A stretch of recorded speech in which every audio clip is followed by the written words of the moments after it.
We are backstage with the legendary Mike Ness of Social Distortion. Welcome back to Dallas. How are you? Good, good. I just read I read a really great interview with you lately, and I wanted to ask you about it. I think it was in Rolling Stone. You gave us a shout out. Your favorite place to get tattooed is backstage with our very own Oliver Peck. Dallas. Dallas. What can I say? You know? Yeah, I mean, well, we've been coming to Texas for a long time, but Dallas has always been kind of like, you know, special place. There's something about the air here. There's just an extra kind of energy, a chunky. It's got something that Houston doesn't have. I don't know what it is. Amen to that. Yeah. Well, this tour, you're going to be doing some stuff that you haven't done in a while. Tell me about some of the songs that you guys are going to be doing. Tonight? Yes. I'm sorry, I read an interview where you had said that you were doing some stuff that you hadn't done in a while. Oh, yeah. Well, yeah, we've been messing around with rearranging some older songs and just try to make every tour a little bit different, you know. But we're playing, you know, a lot of the new record, so that's new. Well, let's talk about that. Hard Times and Nursery Rhymes. I saw a wonderful interview with you on YouTube where you said that, yes, it's a great album, but it's also a good lesson for baby bands because, quoting you here, if it ain't got the tone, might as well go home. Tell me about the tones.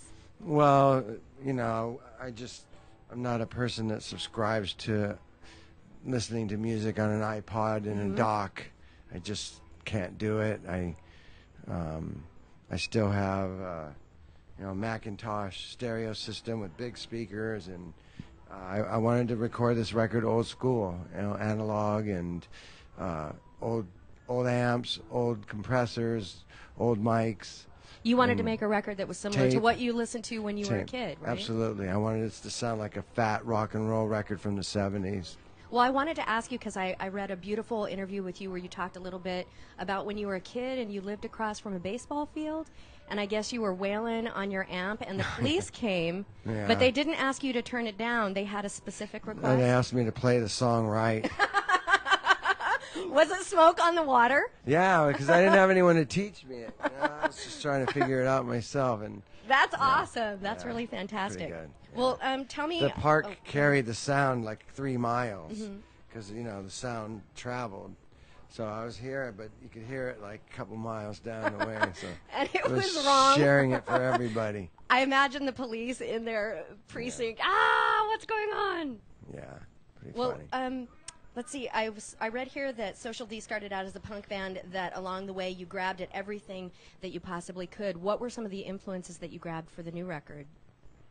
I think they're primarily the same. You know, it's usually the Ramones, it's the Rolling Stones, it's Hank Williams, and it's Johnny Thunders. I mean, those I would say are the 4. Was there a Duke Ellington? I thought I heard something. Well, I love big band, of course, but that's more subtle. It's just those are the bands that helped shape me, you know, and I think this record has those same influences, but I pushed it, you know, in a lot of different directions. And this was your first time producing. Why did you want to produce a record for yourself now as opposed to...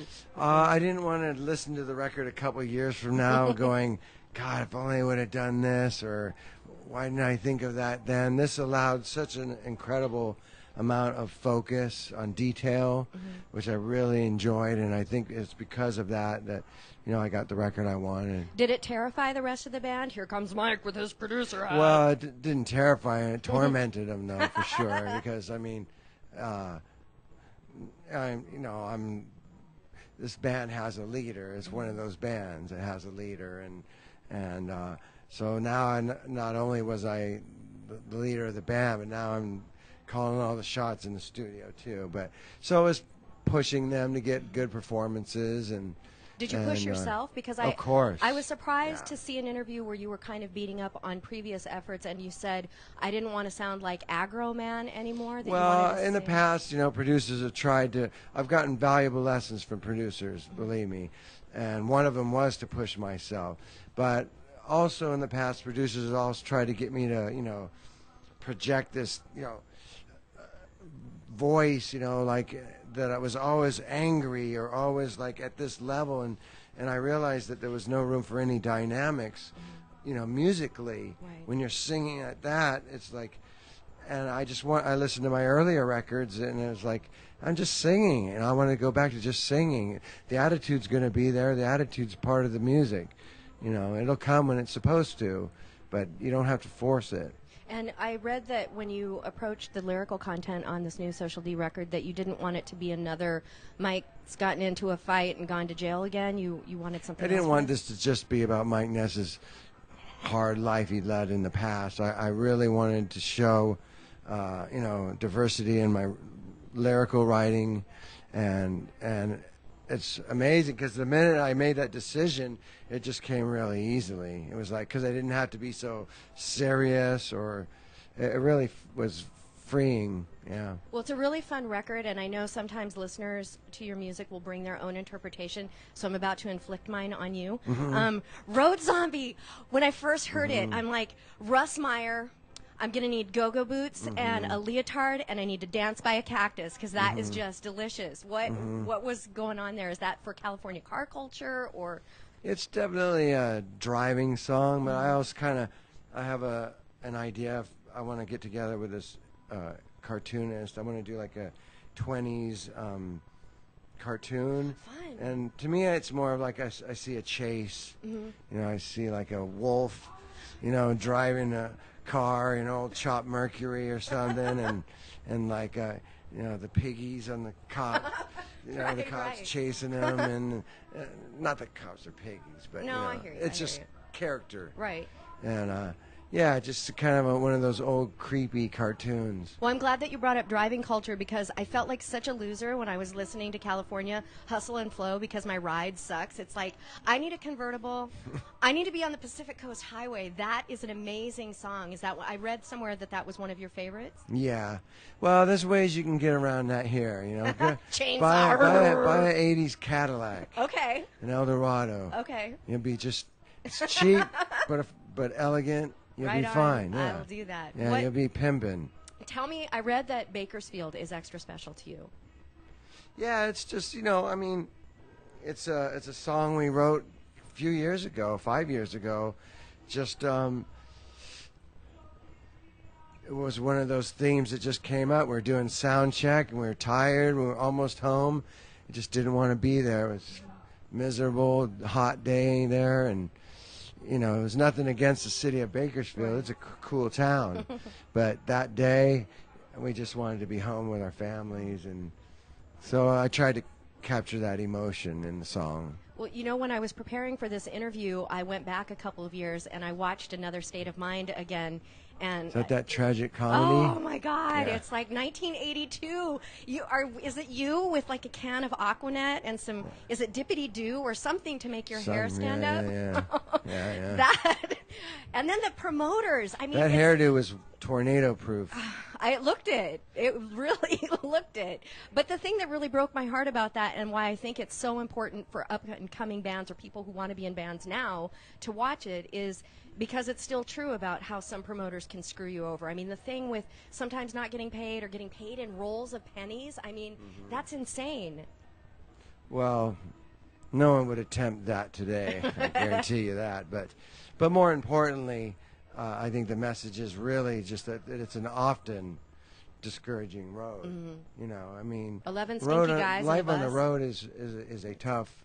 You know, it's not glamorous that people think it is, and it has a lot of drawbacks, and it's an alternative lifestyle, and you know, along with that just comes pros and cons, and it's not always what it's cracked up to be. It reminded me a little bit, I'd heard that the Adolescents had written a song back in the day about your apartment, The Kids of the Black Hole, and then it seemed like The Kids of the Black Hole on the road. And I've heard recently, I think you said that you guys were planning on revisiting that. Is there going to be an updated Well, we're version talking of it? about doing a documentary of the history of the band, and you know, it would probably pick up where that left off, but we've got to fit, you know, 25, 30 years of stuff in that, and I want a message that also that also you know, shows the future of the Right. band as well. So it's still kind of just being talked about. Well, I was surprised when I was prepping this that I could not find a definitive biography of Social Distortion, and I'm curious, will that ever come? Will you ever write your story or let someone do it? Yeah, we're talking about that right now, and actually met with a couple, you know, publishers and stuff. I just, once again, I just don't know what that's separate. I want that to have a little bit of a message. I don't want it to be like a motley crew, like, you know, we slept with this many chicks, and we did this many drugs, and we did this and that. I don't really want it to be that. I want it to be more about, you know, my struggle as a musician and as a man, you know, and I think that people will relate to that because they relate to that in my songs. So I think in a book it would be very similar. Well, I had a message for you from a friend when I was getting ready for this. I wrote to Joe Escalante because he had done, from the Vandals, he had done the commentary track on Another State of Mind. And so I'm like, hey, Joe, give me some dish. And I'm thinking, okay, I'm going to get this amazing thing. And he goes, yeah, ask him about tennis. So you play tennis with Joe? No, I did for a while because there's a tennis court by my house. Okay. But